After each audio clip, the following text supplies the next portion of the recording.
In a world that never seems to quiet down, where everyone is talking, boasting, explaining, and defending themselves, let me ask you this. What happens when you choose silence when everyone is shouting to be heard? Does your silence make you weak? Or does it, in fact, make you more powerful? You see, in today's noisy world, everyone is trying to prove something. Social feeds are flooded with arguments, opinions, and desperate attempts to be seen and validated. But here's a truth that few dare to live by. You don't need noise to be powerful. You don't need to argue to be right. True power, the kind that stands unshaken, often comes wrapped in silence. Silence is not weakness. It's not retreat. It's not fear. Silence is restraint. It is wisdom. It's the quiet strength of someone who knows exactly when to speak and when to be still.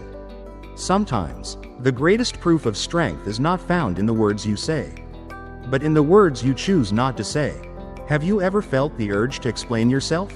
To fight back? To prove your worth to people who never cared to understand you? There is a time to speak. And there is a time to stay still. But the world rarely teaches us the power of stillness. Heaven does. There's a kind of sacred stillness that comes when you know who you are, who you belong to, and where you're going. When you carry that kind of clarity, you stop begging to be understood. You stop fighting to be seen. You begin walking in peace, and let me tell you, when you walk in peace, people notice. They always do. Some of you have been draining your hearts, exhausting your energy trying to explain your silence, your boundaries, your distance, to people who were never meant to journey with you anyway. Stop. You don't owe explanations to those who are committed to misunderstanding you.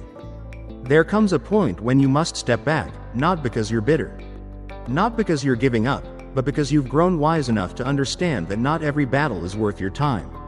Some arguments, some people, some seasons, you simply outgrow. And when that happens, your silence becomes your testimony. You don't need revenge. You don't need an audience. Sometimes, the most powerful thing you can do is quietly walk away and let your absence speak volumes. There is a holiness in silence, a sacred reverence, a power that moves in the background, where God starts to work on your behalf. While they gossip, God guards. While they slander, God strengthens. While they plot, God promotes. You don't have to clap back when the truth is already standing in your corner. You don't have to lower yourself when grace has already lifted you. Let them wonder why you stopped showing up. Let them feel the weight of your silence.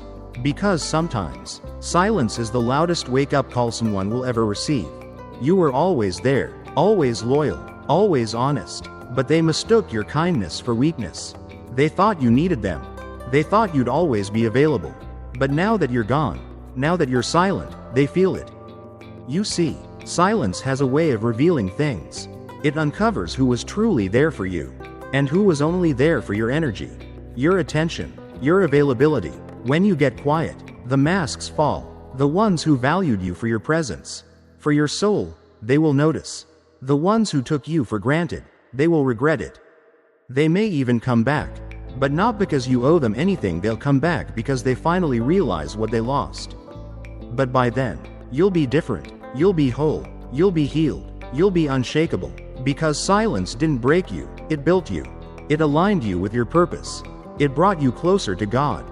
It reminded you that you don't need noise to be powerful, and you don't need validation to be valuable. So hear me. Stop explaining yourself to people who are determined not to understand you. Stop defending your boundaries to those who benefited from your brokenness. Step back. Stay silent. Let your peace speak. Let your growth speak. Let your elevation speak. Let God speak, because when He does, every lie, every betrayal, every accusation will bow to the truth.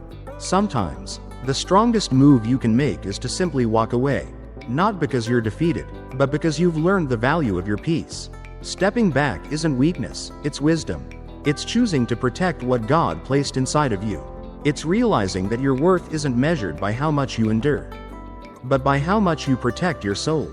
You see, staying in the same place, fighting the same battles, repeating the same conversations, that doesn't make you loyal. It makes you tired. It makes you forget who you are. And sometimes, God allows those moments not to punish you, but to wake you up. He lets the noise grow loud enough until you finally see, this is not where I belong anymore.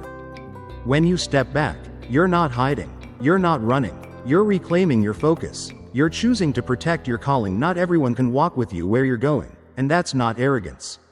That's alignment. When God begins to elevate you, He also begins to separate you, and you must be strong enough to release what no longer fits the future He has for you. You don't lose your value when you walk away from people who never saw it. In fact, that's when your value becomes undeniable. When you stop overgiving, over-explaining, overextending, people begin to notice the access they once abused, the love they never returned, the loyalty they mistook for weakness. Your distance becomes their mirror. Suddenly, they see how much you carried, how much you gave, how little they appreciated. But stepping back is not easy, especially when your heart is tied to what you're walking away from. It's hard when you've poured prayers, time, tears into someone or something.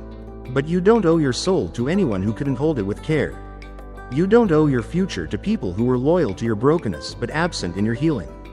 Some people only love the version of you that needed fixing, because that version kept you small, kept you dependent. But God is calling you higher.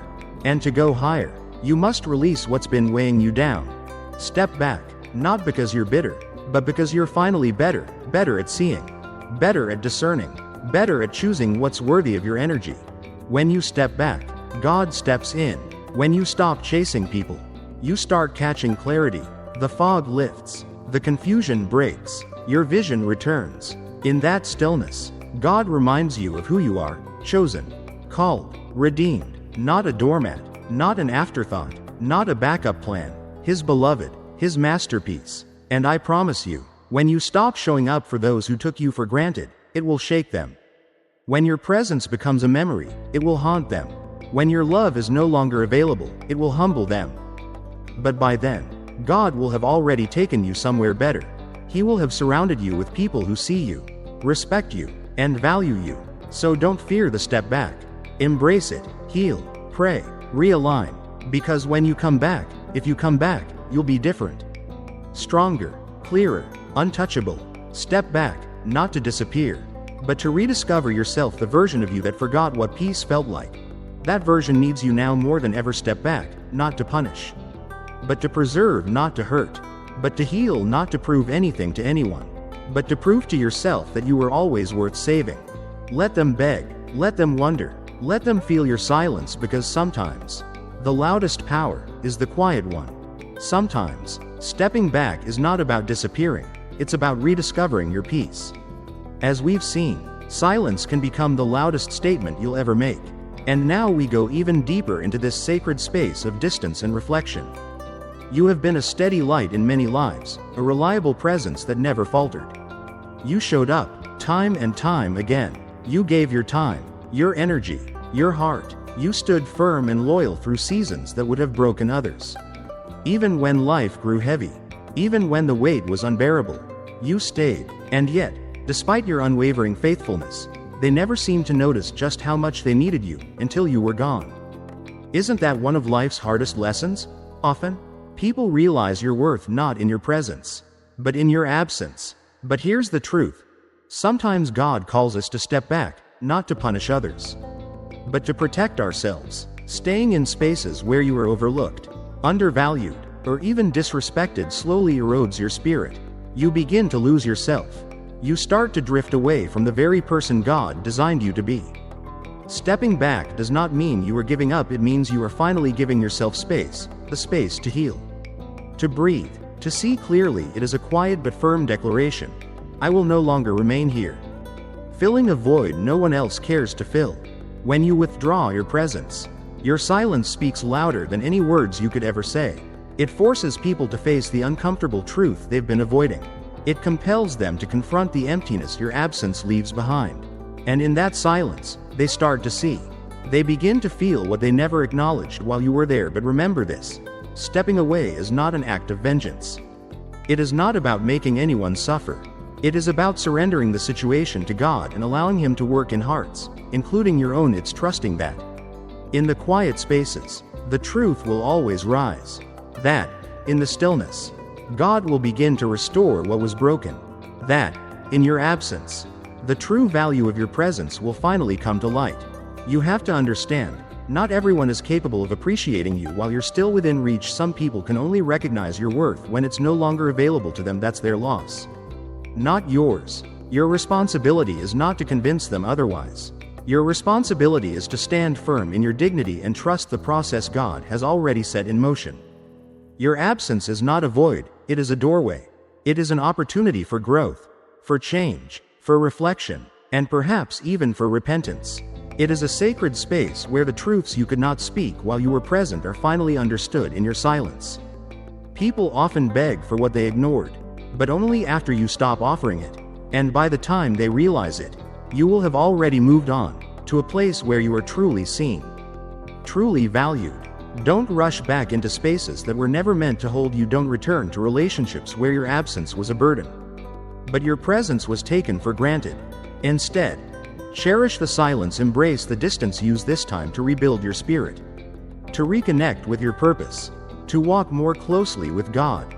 In your absence, you will become more than just a person. You will become a presence they can no longer control. You will become a love they can no longer take for granted. You will become a soul that no longer fits inside the small box they once tried to keep you in. And when they finally realize this, when their understanding catches up, they may come back. They may beg for the love, the respect, and the loyalty they once discarded. But by then, you will have outgrown their limited view of you. You will have become stronger, wiser, grounded in your identity, firm in who God has always known you to be. Your absence will have been the spark for your transformation, and if you ever choose to return, it will be on your terms, with your boundaries, in your strength. So, don't fear stepping away. Don't fear the silence that follows. Because inside that silence is your power, inside that distance is your freedom, and within that freedom, God's plan for your life will begin to unfold in ways you never dared to imagine. One of life's greatest lessons is realizing that not every battle is ours to fight. How often do we find ourselves trapped, desperately trying to prove our worth, to justify our choices, to defend our hearts? But there comes a sacred point where you must recognize that protecting your energy is far more important than protecting your ego. Your energy is precious, it fuels your purpose, it drives your destiny, and if you waste it on people who drain you, on situations that belittle you, you will find yourself empty, exhausted, and far from where God desires to take you. We live in a world that glorifies being right, winning arguments, and defending every opinion, but true victory is not found in being loud. It is found in being at peace. Victory is knowing when to speak and when to remain silent. It is the quiet strength to walk away from things that no longer serve your soul, even when your pride tempts you to stay. Protecting your energy is not selfish, it's survival. It is honoring the life God has entrusted you with. It is choosing to live fully, to love deeply, and to serve faithfully. Reflect on this. How many times have you been dragged into battles that were never yours? How many times have you poured your time and attention into people who demanded your explanations but never cared for your well-being? How many times have you exhausted yourself trying to fix things that were never yours to fix, defending yourself when God had already declared you worthy?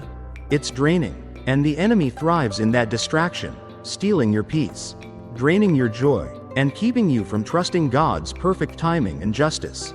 You do not need to fight for your worth. God established it long ago. You don't need to demand respect. Your heavenly Father honors you beyond measure. Your value is not determined by how loudly you argue or how much you fight to be understood. Your value is already secured in who God says you are. When you embrace this, you will stop wasting your energy trying to change minds or earn approval. Protecting your energy means setting boundaries, saying no without guilt, walking away from what drains you, and refusing to accept less than what you deserve. It's not about shutting people out, it's about guarding your heart so you can fully live the life God called you to. When your energy is protected, your spirit can grow, your mind can receive wisdom, your heart can remain open to love. Yes, your ego wants to argue. It craves validation and recognition. But your spirit longs for peace, for alignment with God's purpose. When you choose to protect your energy instead of your ego, you choose peace over pride, humility over conflict, trust over fear. This doesn't make you passive, it makes you wise. It makes you discerning about where you invest yourself and who deserves your time. Not everyone deserves a seat at your table, not everyone deserves your trust, and certainly, not everyone deserves your energy. Protecting your energy is also protecting your joy, because joy isn't just a feeling, it's a choice, it's a decision to not let others steal your peace through gossip, conflict, or manipulation. Focus on what truly matters: God's promises, the people who genuinely love you, and the calling on your life. When you make this choice consistently, you become untouchable. No storm can shake you. No noise can distract you. You are firmly rooted in God's truth. So today, stop fighting battles that drain you. Stop explaining yourself to those who will never understand. Stop defending your heart to those who refuse to see it. Protect your energy, not your ego. This is one of the greatest acts of faith you can live by, and when you do, the peace of God, which surpasses all understanding, will guard your heart and mind. Step back, stay silent. They will beg you, and by then, you will already be standing in the freedom God destined for you. We've talked about protecting your energy, standing firm in silence, and stepping away from the things that no longer deserve you. But the journey doesn't end there. To truly stand strong in your silence, you must learn one essential truth: allow God's voice to speak louder than the noise around you. Think back to the moments in your life when you spoke too soon or too harshly. How many times did those words make the situation worse instead of bringing peace? How many times did regret come rushing in after a heated argument? The truth is, sometimes the best response is no response at all. Sometimes silence speaks volumes. It says, "I refuse to lower myself to this level." It says, "I trust God to handle this in His way." It says, "I choose peace even when the world around me is chaotic." Staying silent doesn't mean you don't care. It means you care enough about your own peace to protect it. It means you trust that God's timing is perfect. It means you believe that what is meant for you will not pass you by simply because you chose not to fight every battle. Scripture reminds us, "Be still and know that I am God." Being still is not just about outer quietness. It's about a deep, inner calm, a steadfast knowing that God is in control. When you step back and stay silent, you are practicing that stillness. You are surrendering control and fully trusting God's plan. And trust me, when you do this, those who once pushed you away, challenged you, or underestimated you, they will come back. They will see the peace you carry, the strength you've built, the dignity you refuse to compromise. They will realize you are no longer the person who reacts to every insult or argument. They will see that you are a person of conviction, a person who walks in grace. But remember, your silence is not a trap to make them return. Your silence is a lesson for them to see themselves clearly. Your silence is a mirror reflecting their own actions. Your silence is a boundary protecting your heart from further harm. You must also understand that staying silent is not about suppressing your truth. It's about choosing the right time and the right way to speak it. It's about speaking with purpose, not out of pain. And when the right moment comes, when your heart is ready, your words will carry incredible weight, because they will come from a place of peace, not from a place of hurt. Until then, guard your words, protect your peace, step back when you need to. Stay silent when it serves your soul. Because silence is not surrender, it is strategy, it is preparation, it is power. So when they don't hear you, don't rush to fill the silence. When they don't see your struggle, don't feel the need to explain. When they don't understand your silence, remember that God does, and His timing is always perfect. Step back, stay silent. They will beg you. There will be moments in life when the noise fades, the distractions cease, and you are left with nothing but yourself and the truth of your journey. It is in those moments that you truly understand the value of patience. Patience is not just waiting. It's not simply enduring silence or absence. Patience is an active, powerful trust in God's timing, a deep belief that what belongs to you will come at the perfect moment, not too early, not too late. Many people give up too soon. They step back. They stay silent, but when they don't see immediate change, they rush back into the chaos, the drama, and the conflict they were trying to escape. They think their absence went unnoticed. They think their silence was unheard. They think their stepping back meant nothing. But this is where patience becomes your greatest ally. Patience teaches you to wait without anxiety, to trust without seeing, and to hope without falling into doubt. When you step back, it is not the end of the story. It is the beginning of a new chapter, a chapter where you no longer chase after people's approval. You no longer beg for recognition. You no longer plead for love. Instead, you are creating space for God to move in ways beyond your understanding, and that requires patience. Patience that holds firm even when your heart aches. Patience that stands tall even when your soul longs for answers. Patience is the soil where your faith grows. It is the quiet strength that keeps you steady when the world is shaking. It is the calm assurance that God's promises are true, even when your circumstances suggest otherwise. When you choose patience, you refuse to be rushed by fear or pressure. You stand firm, rooted in the confidence that God's plan is unfolding exactly as it should. You must remember, timing is everything. The right thing at the wrong time can still cause pain. The wrong thing at the right time can teach you valuable lessons, but the right thing at the right time, in God's perfect will, is unstoppable. It transforms hearts, it changes situations, it brings peace to your soul. Patience also teaches you humility, reminding you that you are not in control. And that's a beautiful thing. We often want to take the reins, to force life to bend to our will, to fix what seems broken, but God's ways are higher than ours. His timing is always perfect. When you step back, stay silent, and then wait patiently, you are acknowledging that divine wisdom. During that waiting, you will become stronger, your faith will grow deeper, your character will be refined. You will learn to rely not on your own strength but on God's grace. And when the moment finally comes, when they recognize your value, when they beg for your presence, when reconciliation happens, it will be a moment blessed by divine timing, not forced by your impatience but carried by the fullness of God's purpose. Patience also guards your heart from bitterness and resentment. When you rush back too soon, you invite frustration and disappointment, but when you wait patiently, your heart stays soft, open, and ready to receive the blessings God has prepared for you. Remember, this patience is not passive. It is active faith. It's the kind of faith that says, I don't see it yet, but I believe it's coming. It's the kind of faith that endures silence and absence with hope. It's the kind of faith that trusts God to bring the right people back into your life at the perfect time. And here's the most beautiful part. While you wait, God is working. He is orchestrating circumstances. He is softening hearts. He is preparing the way for what is best for you. He is not idle in your absence or in your silence. He is moving behind the scenes, arranging things you could never arrange on your own. So when they come back, when they beg you to return, to forgive, to love again, you will know it's not because you chased them. You will know it's not out of desperation. You will know it's because God brought them. You will have the peace of knowing you waited on the Lord, and He delivered. So hold tightly to patience. Let it be your companion in the silence and your strength as you step back. Trust that God's timing is perfect. Trust that your faithfulness in waiting will lead to a beautiful restoration. Step back, stay silent. They will beg you,